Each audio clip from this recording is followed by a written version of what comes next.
State Rep, the mayor is here as well. I want to thank him very much.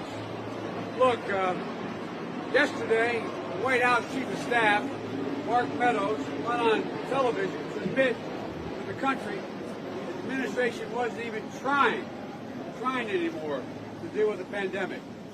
He said, and I quote, "We're not going to control the pandemic." The Washington Post headline today says it's White House gives up on trying to slow virus spread. No caveats, just a deadly admission.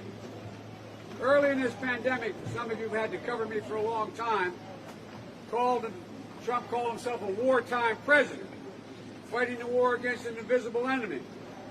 Well, I've been saying for months, as you well know, that he waved the white flag all the way back then. He wasn't doing much at all. Some people said I was being harsh, that I was being unfair. The White House was coming right out now and admitting what I said months ago was absolutely true.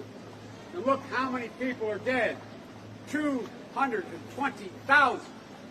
We expected as many as another 200,000 could die between now and the end of the year.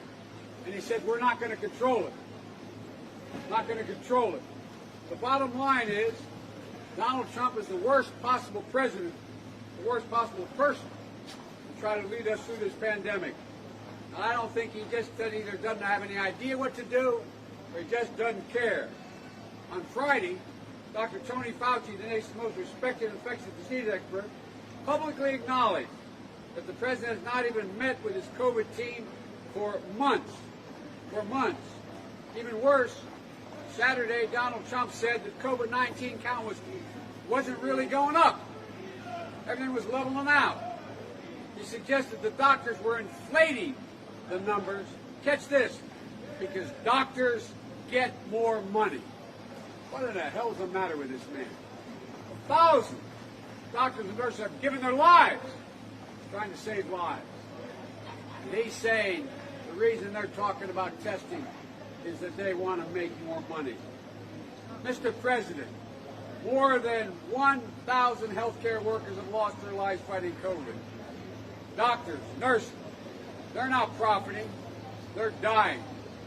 And you remember during the debate, if you want to call it that, during the debate, Trump said that we're learning to live with this COVID. No, he's asking us to learn to die with it.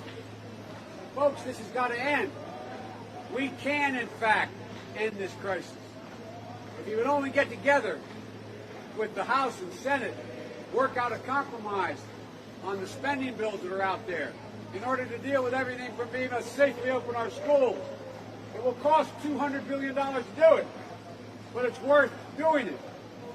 We should do it. We can lower class sizes, more teachers, ventilation, PPP, masks, gloves, all the sanitation, the businesses to be able to be open. If we provide the same kind of help as we said we would do. There's so much more to do. Testing and tracing. We should be pouring billions of dollars into determining how we get rapid testing.